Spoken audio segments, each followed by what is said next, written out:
Bien, para mí es un privilegio a esta hora poder entrar a la intimidad de sus hogares a través de la palabra de Dios. De verdad que estamos muy contentos, muy agradecidos con Dios, porque aún en medio de estas circunstancias donde todavía no tenemos acceso a nuestros edificios para congregarnos, tenemos la oportunidad de hacerlo a través de la tecnología. Por eso le agradezco a Dios, porque a esta hora, aquí, desde la intimidad de mi casa, puedo compartir con ustedes la palabra de Dios. Y quiero invitarles, para que abran sus Biblias en el segundo libro de Reyes. Y vamos a ubicarnos en el versículo 24. Con estos versículos quiero colocar la base para el tema que quiero llevar en este momento. Porque quiero que reflexionemos en cuanto a la crisis. ¿Saben? Sería injusto si no reconociera que estamos viviendo un momento de crisis. Yo sé que muchos de los que quizás me están escuchando han perdido su trabajo. Están pasando por momentos muy difíciles. El mundo está en crisis. Pero saben que aunque estamos en crisis, cuando leemos la Biblia, la palabra de Dios, dice que esto va a ir de mal en peor. En estos días estuve leyendo un reportaje donde estos hombres de investigación, de los que controlan el mundo, pronostica que por ahí en los próximos 6 meses vendrá una pandemia peor que esta, que acabará con 30 millones de habitantes del planeta. No sé qué tan cierto sea, no sé cuántas bases tenga para lo que él escribió. Sin embargo, cuando nosotros leemos la Biblia, podemos llegar a la conclusión de que vienen días difíciles. Porque esta crisis que estamos viviendo, sí es difícil, hermanos. Es compleja. Pero aún todavía tenemos cosas, por lo menos. Gozamos de los servicios públicos, tenemos luz, tenemos agua, hay internet. ¡Qué bendición el internet en este tiempo! Todavía podemos ir a la tienda, conseguimos comida. Pero llegará un día donde usted, aun teniendo el dinero, no habrán alimentos. La crisis será más terrible, no habrá agua. Y muchas cosas de las que hoy tenemos ya no las vamos a tener. Y entonces la pregunta, y en lo que quiero que reflexionemos en este momento es, ¿qué pasaría si esto se complica? ¿Qué pasaría si se pone más difícil la situación? ¿Qué pasaría con usted? ¿Qué pasaría con su familia? Yo creo y estoy seguro que este tiempo que llevamos en crisis, como les digo, sí hay crisis, no puedo decirlo que no, pero es una crisis que Dios nos está permitiendo experimentar para prepararnos para cuando venga la crisis terrible. Y entonces ahora sí, con esto quiero que vayamos al segundo libro de Reyes, en el capítulo 6, en el versículo 24. Miren lo que describe acá la palabra de Dios, me impresionó. Después de esto, aconteció que Ben-Hadad, rey de Siria, reunió a todo su ejército, subió y sitió a Samaria. A consecuencia de aquel sitio, hubo una gran hambruna en Samaria. Tan duro era que la cabeza de un asno se vendía por 80 piezas de plata. Y la cuarta parte de un cap de estiércol de paloma por 5 piezas de plata. Y miren lo que describe el versículo 26. Al pasar un día el rey de Israel por el muro, una mujer le gritó: «Ayúdanos, rey y señor mío». El rey respondió: «Si no te salva Jehová, ¿con qué te puedo salvar yo? ¿Con lo del granero o del lagar?». Y añadió el rey: «¿Qué tienes?». Ella respondió: «Esta mujer me dijo: trae acá a tu hijo, nos lo comemos hoy y mañana comeremos el mío». Versículo 29, miren lo que dice. «Cocimos pues a mi hijo y nos lo comimos. Al día siguiente yo le dije: trae acá a tu hijo para que nos lo comamos. Pero ella ha escondido a su hijo». Versículo 30. Cuando el rey oyó las palabras de aquella mujer, rasgó sus vestidos, pasó por el muro y el pueblo lo vio con ropas ásperas que traía ceñidas a su cuerpo. ¿Qué relato más escalofriante? No pareciera que fuera un relato que está en la Biblia. Pareciera más bien el relato de un libro de terror, una película de miedo. Pero no, está en la Biblia, está en la palabra de Dios. Fue un hecho real, porque hace parte de los hechos históricos que registró la palabra de Dios. Desde muy niño leí esta parte de la escritura siendo mi año bíblico y me ha estremecido. Pero quizás nunca había tenido la claridad de este pasaje como ahora la puedo tener. Y por eso la traje para colocar las bases del mensaje que voy a transmitirles hoy. En aquel tiempo, las ciudades eran amuralladas y lo hacían para protegerse de los enemigos. Sin embargo, esas murallas llegaron a convertirse en una debilidad, porque cuando alguien quería atacarlos, venían y entonces sitiaban la ciudad, impidiendo el acceso de provisiones. En algunas ocasiones bloqueaban los acueductos y ni siquiera agua tenían allí. Bueno, la Biblia dice que a Samaria llevaban varios días donde la habían sitiado. Y aquí viene la dificultad. No hay comida.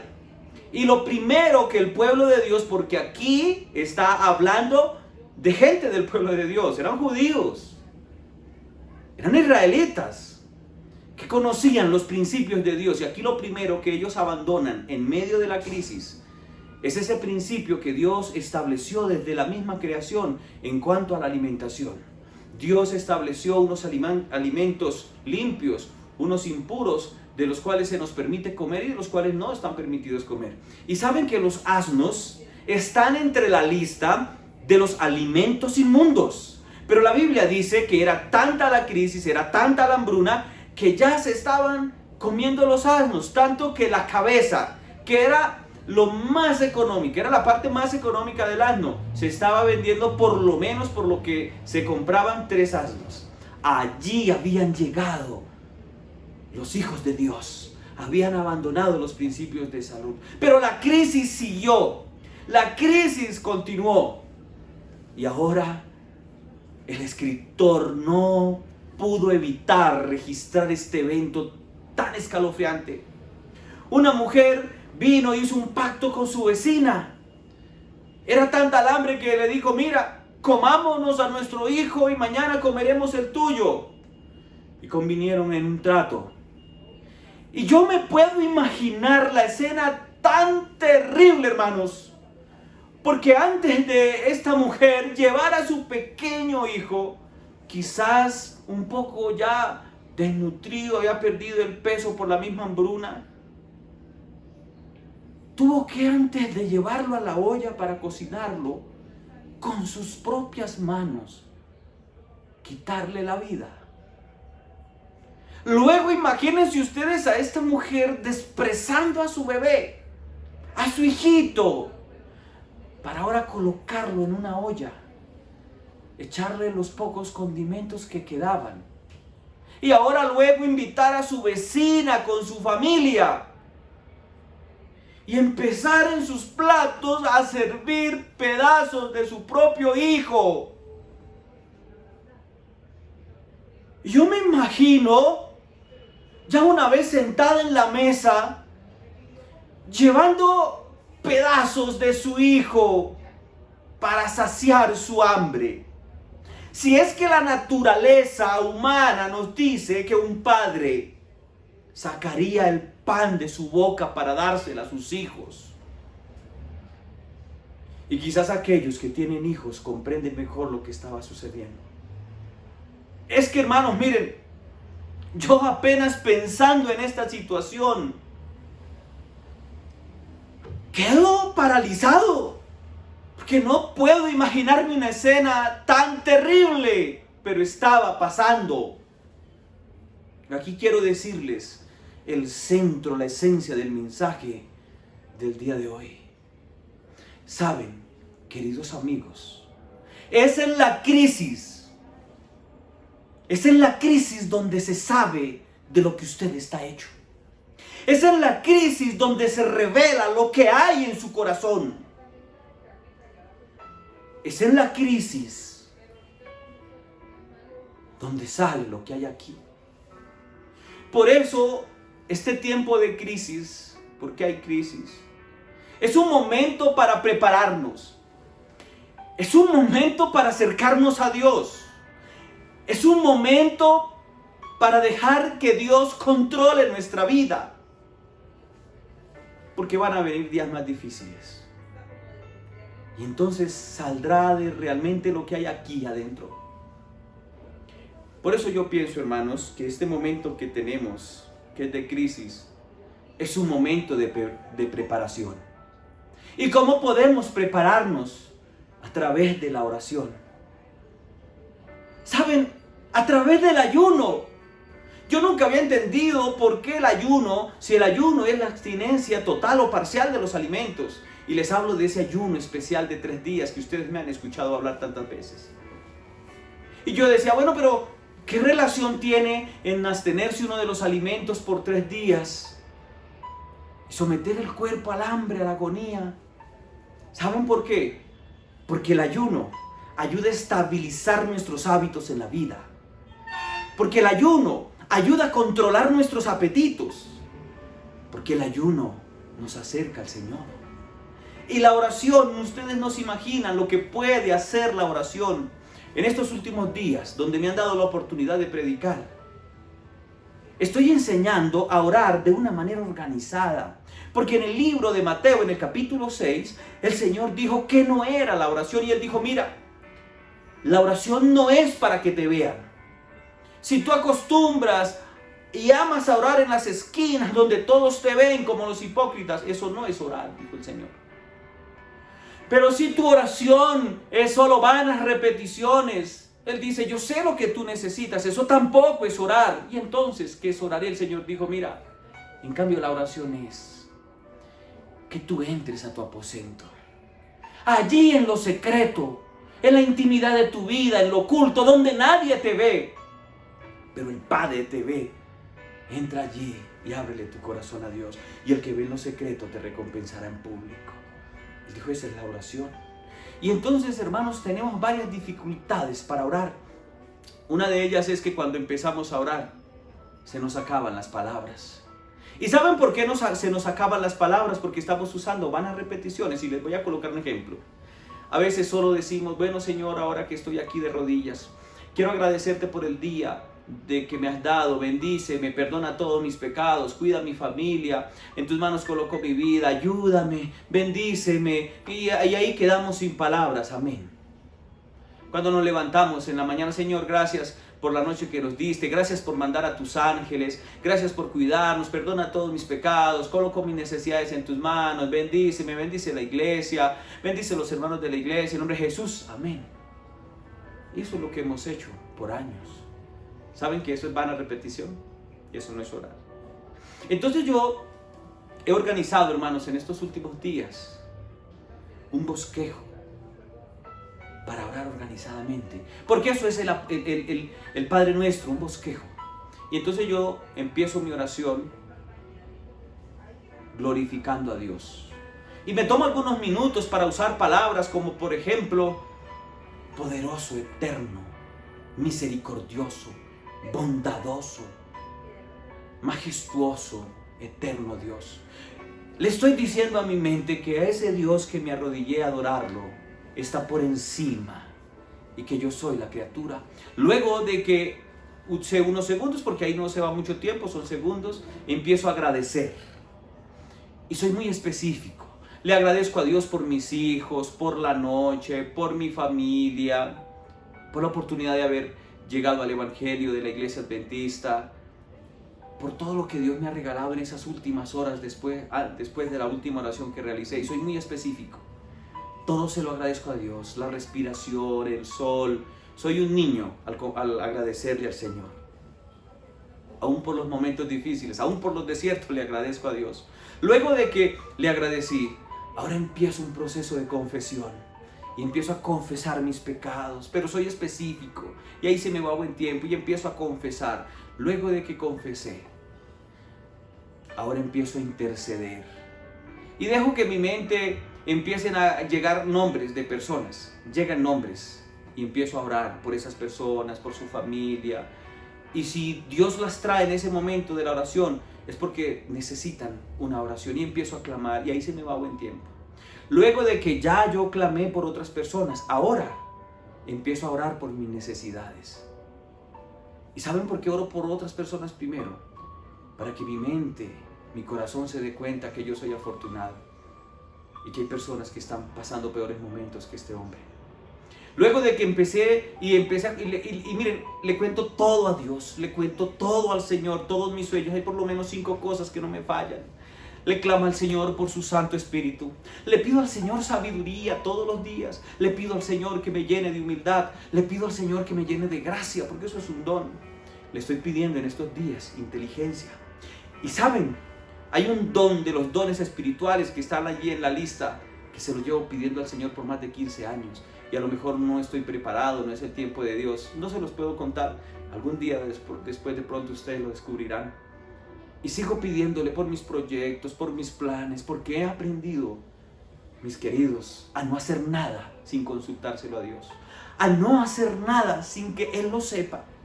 Y luego de que ya terminé de contarle mis necesidades, de contarle mis sueños, ahora viene un momento especial. Guardo silencio. Porque es que la oración es una conversación entre usted y Dios. Ahora guardo silencio para esperar Dios qué tiene para mí. Y ahí dejo unos minutos en silencio para que Dios impacte en mi mente. Saben, esto se llama el logos, la palabra de Dios. Pero también hay otra forma de Dios hablarnos, que es el chema de Dios. Cuando Dios te habla. Sí, Dios nos habla. No todo el tiempo nos va a hablar al oído, pero hay veces que nos habla, ¿saben? Hay ocasiones que Dios habla a nuestro oído. Y luego de que he pasado un buen tiempo tratando de escuchar la voz de Dios, no siempre me habla con el chema, siempre a veces me habla con el logos. Luego me despido en el nombre de Jesús. Amén. Y cuando miro esa oración organizada y ya mi mente está organizada para orar de esa manera, se me ha ido un buen tiempo, 40 minutos, a veces la hora. Ahora, no siempre tengo un bosquejo para ir a orar, hermanos. Porque hay días que no tengo ni palabras, lo único que hay son lágrimas. Lo único que a veces necesito es un abrazo del Señor. Y aquí en nuestro hogar, aquí donde vivimos, vivo en un hogar pequeño como en todos los lugares aquí de Bogotá, un apartamento de 3 habitaciones. Y quienes me conocen saben que tengo mis 3 hijitos. Dejamos en uno de los cuartos un camarote de 3 pisos y hemos dejado una de nuestras habitaciones para orar. Y ustedes no se imaginan lo que significa encerrarnos allí en las mañanas, en las noches, a clamarle a Dios. Por eso la oración en este tiempo de crisis es fundamental. Por eso la oración es el secreto de todo esto, hermanos. ¿Por qué razón? Porque en el capítulo 14 del libro de Éxodo, miren la experiencia que vivió Moisés y el pueblo, hermanos, y que puede resumirse en nuestra experiencia.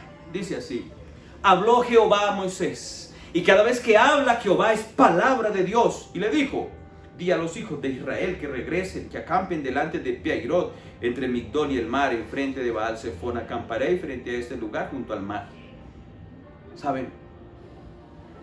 La vida de Moisés estuvo repartida en 3 periodos de 40 años. Yo ya se los he mencionado. Sus primeros 40 años lo vivió como príncipe, era el príncipe. Todo el mundo le servía, le rendía honores, era el hijo de la hija de Faraón, dice la Biblia. Pero sus segundos 40 años los vivió en el desierto. ¿Saben, hermanos, que no siempre los desiertos son malos en la vida?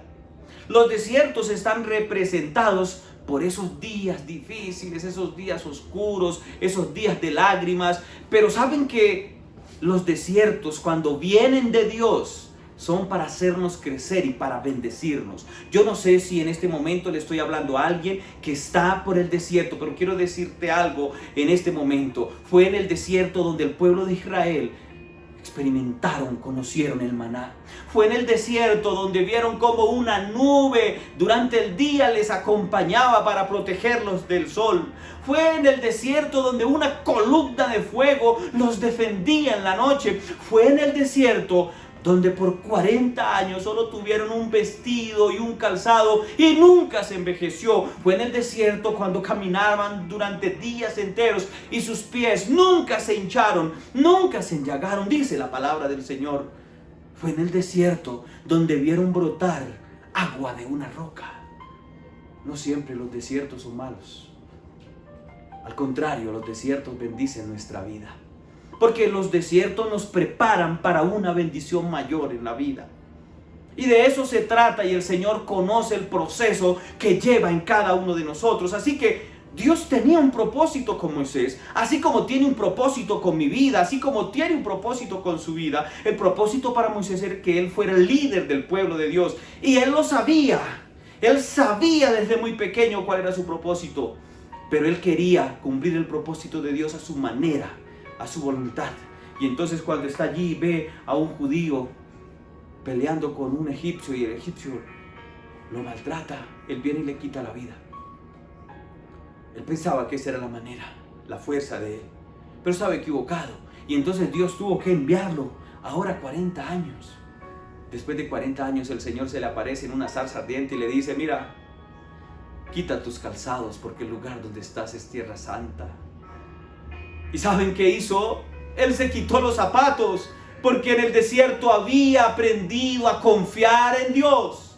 Es que los desiertos nos acercan a Dios. Los desiertos nos hacen confiar en el Señor. Y sus últimos 40 años los vivió guiando al pueblo de Israel como su líder.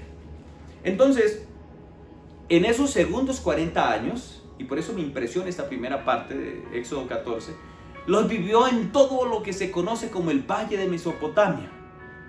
Precisamente en los lugares donde Dios le estaba trazando la ruta. En otras palabras, durante 40 años Moisés había ido, venido por todo ese lugar pastoreando sus ovejas. Él conocía todas las rutas posibles para llegar hasta el punto donde Dios lo quería tener. Y él sabía que la ruta que Dios le estaba entregando era la ruta más larga, era la ruta más difícil. Pero bendito desierto que lo enseñó a confiar en el Señor. Y Moisés no le discutió esa ruta. Simplemente, aunque llevaba niños, llevaba mujeres, llevaba ancianos, confió en Dios y avanzó por esa ruta. Luego, en el versículo 9 dice: los egipcios le siguieron con toda la caballería y los carros del faraón. Su gente de a caballo y todo su ejército los alcanzaron donde estaban acampados junto al mar del Pi-Hahirot frente al Baal-Zephón. Cuando el faraón se hubo acercado, los hijos de Israel alzaron sus ojos y vieron que los egipcios venían tras ellos. Por lo que los hijos de Israel clamaron a Jehová llenos de temor y dijeron: Moisés, ¿no había sepulcros en Egipto que nos has sacado para que muramos en el desierto? ¿Por qué nos has hecho esto? ¿Por qué nos has sacado de Egipto? Ya te lo decíamos cuando estábamos en Egipto: déjanos servir a los egipcios, porque mejor nos es servir a los egipcios que morir en el desierto. Imagínense la escena. A mí me gusta imaginarme la Biblia cuando la estudio. Vienen mujeres, niños, traen todo su trasteo, sus cositas, todo lo traen. Llegan al lugar donde Dios les había pedido y dice la Biblia que colocan su carpa, descansan esa noche, libres de la esclavitud. Pero cuando se levantan en la mañana, cuando el sol sale, y miran a su espalda cómo venía Faraón con toda la caballería, experimentando un sentimiento de odio, de rencor contra los israelitas, porque recuerden que la última plaga que habían vivido ellos había sido la pérdida de los primogénitos. Faraón había perdido a su hijo, y todos los que venían ahí habían perdido a alguien, a un ser que amaban. Y ellos culpaban al pueblo del Señor. Cuando miran al frente, ven al Mar Rojo. A su izquierda y a su derecha unos enormes muros de rocas. Y ahora sale lo que hay en sus corazones. Ahora están en la crisis de su vida. Están en un punto sin salida. así como usted y yo alguna vez de nuestra vida nos hemos encontrado en un punto sin salida, donde no sabemos qué hacer. Y ahí, en ese punto sin salida, es donde se refleja lo que hay en nuestro corazón. Y entonces salió lo que había en el corazón del pueblo de Dios. Un corazón de esclavos. Extrañan Egipto. Prefieren haber seguido en Egipto. Quieren estar en Egipto. Prefieren a Egipto antes que la libertad en el nombre de Jesús. Y yo no sé cuántos que están aquí escuchando este mensaje aún extrañan a Egipto. Aún quisieran seguir en Egipto. Aún les gustaría disfrutar en Egipto. Ahí estaba. Aunque Egipto nos hace esclavos, y lo sabemos. Sabemos que Egipto nos hace esclavos, pero no nos interesa. No queremos vivir crisis. Preferimos a Egipto antes que la crisis. Yo no sé si en este momento le estoy hablando a alguien que está viviendo por el momento más difícil de su vida. Pero quizás vendrán días más difíciles que los que está viviendo hoy día. Y miren lo que sucedió con Moisés, hermanos. Alabo el nombre de Dios. Versículo 13. Moisés respondió al pueblo: no temáis, estad firmes y ved la salvación que Jehová os dará hoy. Porque los egipcios que habéis visto no los volveréis a ver nunca más. Jehová peleará por vosotros y vosotros estaréis tranquilos. Ahora sale lo que hay en el corazón de Moisés, que tenía Moisés en el corazón, que no tenían sus compañeros. Porque lo que está viendo Moisés es lo mismo que está viendo el pueblo. Es que Moisés también está viendo a Faraón y toda su caballería. Es que Faraón también está parado frente al mar. Es que Faraón también está viendo los muros de roca a su izquierda y a su derecha. Pero ¿cómo se puede levantar y decirle al pueblo: estén tranquilos? Estén tranquilos, hoy veremos la gloria de Dios. Estén tranquilos. El Señor peleará por nosotros hoy. A esa gente que tanto nos ha hecho daño, nunca más los vamos a volver a ver. No vamos a regresar a Egipto para que nos haga más daño, porque Egipto nos ha robado lo que amamos. Egipto lo único que ha hecho es robarnos la vida. Pero el Señor hoy nos dio libertad en su nombre.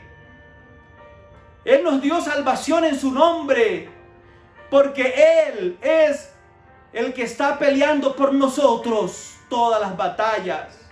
Y yo quiero decirle en este momento a quien me está escuchando allí detrás de la pantalla: Dios es el que pelea todas nuestras batallas. No hay una crisis tan difícil, tan terrible, que Dios no pueda enfrentarla. Porque el Señor quiere pelear por ti. El Señor quiere pelear por mí. Pero solo necesitamos aprender la lección de Moisés.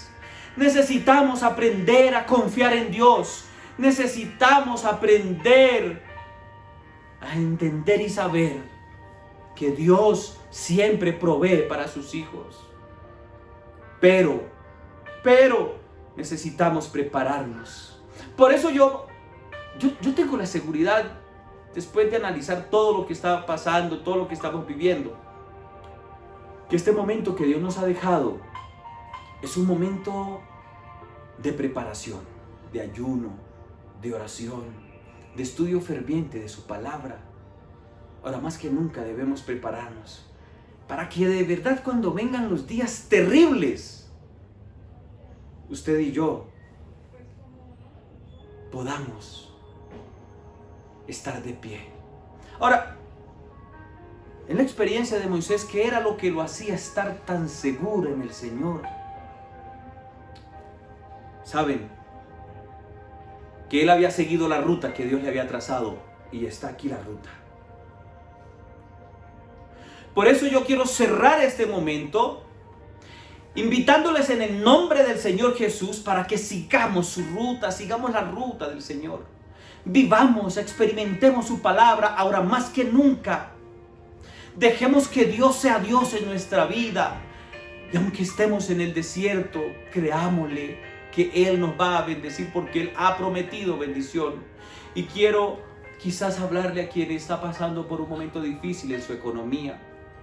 Y usted está siendo tentado a ir a trabajar el sábado. No lo haga. Dios proveerá para usted. Pero pastor, ¿cómo me dice eso? No hay oportunidades. He regado hojas de vida. Yo no puedo hacer nada, pero Dios sí lo puede hacer. Y tengo la seguridad de eso. Por favor, por más difícil que sea su situación en este momento, no abandone los principios del Señor. Es el momento de entrar, ¿saben?, en una reflexión profunda de nuestra vida. Es el momento de pensar los tiempos que estamos viviendo. Porque no hay nada más hermoso que podernos levantar cada día con la confianza, la seguridad de que hoy Dios peleará por mí, que hoy Dios me va a defender. Por lo tanto, no debo temer, porque el temor nos roba las ganas de vivir.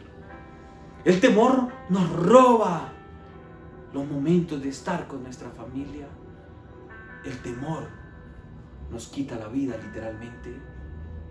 Yo quisiera saber si hay alguien allí, detrás de esta pantalla, que siente que Dios le está hablando en este momento, que quisiera decirle: mira, Señor, tú conoces mi vida, sabes lo que hay aquí, y yo hoy quiero seguir la ruta que tú has trazado para mí. ¿Hay alguien allí que quiere levantar su mano con este servidor y decirle: Señor, yo aquí estoy porque quiero seguir tu ruta? Yo quiero depositar toda mi vida, mi confianza solo en ti. Yo quiero decirte que Dios va a pelear por ti. Que en los momentos más difíciles de tu vida, Él proveerá para ti. Oremos. Mi Señor que estás en los cielos, es que es en la crisis donde realmente se prueba de lo que estamos hechos. Y esta situación que está viviendo el mundo ha colocado a muchas personas en crisis. Pero según tu palabra vienen días más difíciles y debemos prepararnos ahora más que nunca. Y que solo la crisis pueda ayudar a sacarnos la confianza que hemos depositado por años en el Señor. Pero desde ahora tenemos que aprender a vivir en tu palabra. Desde ahora tenemos que aprender a ser fieles. En estos momentos, Señor, algo que se está viendo atacado en nuestra vida, en nuestra fidelidad a través de nuestros diezmos, nuestras ofrendas. Muchos hermanos perdieron sus trabajos. Sus presupuestos se han reducido. Pero es el momento de ser fiel a Dios, porque Dios proveerá para nosotros. Nuestro pan, nuestra dormida, nuestro vestido estarán seguros, porque tú lo has prometido, Dios. Aún harás caer maná en el desierto y puedes hacerlo nuevamente para nosotros. Pero permite que te seamos fieles. Permite que te seamos fieles, Dios. Así que en tus manos nos entregamos en este momento. Bendícenos en el nombre poderoso de Jesús. Amén y amén.